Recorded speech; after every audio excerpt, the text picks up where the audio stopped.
Hello viewers, আপনারা কিন্তু অনেকেই জানতে চান আপনারা দেশের বাইরে থেকে কিভাবে ফোন নিয়ে আসতে পারেন আত্মীয় স্বজনদের জন্য। আর দেশের বাইরে থেকে আপনারা সর্বোচ্চ কয়টা ফোন নিয়ে আসতে পারবেন, অথবা এখন যদি বলা চলে বিটিআরসি রুল অনুসারে আপনারা যদি দেশের বাইরে থেকে অবৈধ কিংবা আনঅফিসিয়াল ফোনগুলো নিয়ে আসেন, সেই ফোনগুলো কিন্তু ভবিষ্যতে নেটওয়ার্ক বন্ধ করে দেওয়া হবে। আপনারা যদি বিটিআরসির ভালোভাবে যে নোটিশটা আছে, নোটিশটা যদি ভালোভাবে পড়ে থাকেন, তাহলে আশা করি সম্পূর্ণ বিষয়টা বুঝে যাবেন। সো আজকের ভিডিওতে আমি আলোচনা করব আপনারা দেশের বাইরে থেকে সর্বোচ্চ কয়টি ফোন নিয়ে আসতে পারবেন এবং দেশের বাইরে থেকে আনঅফিসিয়াল ফোনগুলো নিয়ে এসে কিভাবে আপনি বৈধ করে নিতে পারবেন। Hey guys, this is Ashik, you watching. আমাদের বাংলাদেশের আইন অনুসারে আপনারা কিন্তু দেশের বাইরে থেকে সর্বোচ্চ গেলে 8টি ফোন নিয়ে আসতে পারবেন। 8টি ফোনের উপরে যখন চলে যাবে তখন কিন্তু সেটা বলা চলে বিজনেসের মধ্যে চলে যাবে। সেক্ষেত্রে কিন্তু ভ্যাট, ট্যাক্স কিংবা করের পরিমাণ কিন্তু বেশি হয়ে যাবে।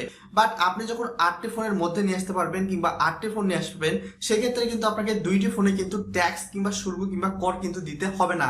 বাকি যে 6টি ফোন থাকবে সেই 6টি ফোনের ক্ষেত্রে কিন্তু আপনাকে শুল্ক দিতে হবে, তবে সেটা ব্যবসায়িক খাতের চেয়ে কম শুল্ক।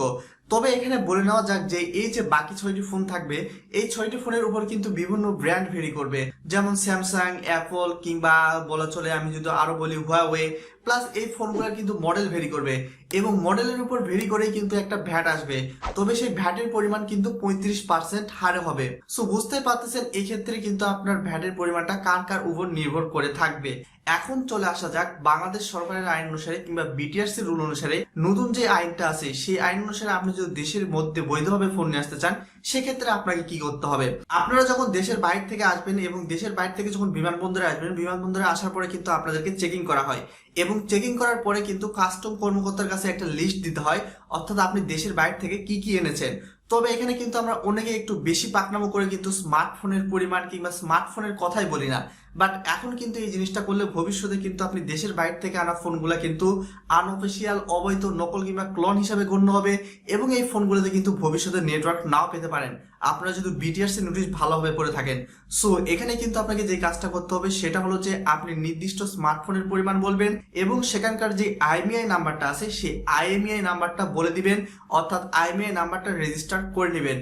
প্লাস তার সাথে কিন্তু প্রমাণস্বরূপ হিসাবে আপনাদেরকে মেমো দেখাতে হবে। যদি এখানে আপনারা মেমো কিংবা রসিদ না দেখাতে পারেন, তাহলে কিন্তু তারা বিভিন্ন কিছু সন্দেহ করে নিতে পারে, সেক্ষেত্রে কিন্তু আপনি প্রবলেমে পড়তে পারেন। সো সেই ক্ষেত্রে আপনাকে মেমো দেখাতে হবে, এটা কিন্তু মাস্ট বি। সো তাড়াতাড়ি কমেন্ট বক্সে বলে ফেলুন বাংলাদেশ সরকারের আইন কিংবা বিটিআরসির এই আইন আপনাদের কাছে কেমন লাগছে। এখন চলে আসা যাক এই ফোনগুলা কতদিনের মধ্যে অ্যাক্টিভ হয়ে যাবে কিংবা ভবিষ্যতে কতদিনের মধ্যে অ্যাক্টিভ হয়ে যাবে। এই ফোনগুলা কিন্তু বাংলাদেশের আইন অনুসারে সর্বোচ্চ গেলে 1 মাস এবং সর্বনিম্ন গেলে 1 থেকে 2 সপ্তাহের মধ্যে কিন্তু রেজিস্টার হয়ে যাবে, অর্থাৎ বাংলাদেশের নেটওয়ার্কে চলার উপযুক্ত হয়ে যাবে। সো আশা করি পুরো ভিডিওটা আপনারা মনোযোগ সহকারে দেখেছেন। আজকে পর্যন্ত সকলে ভালো থাকবেন, ধন্যবাদ।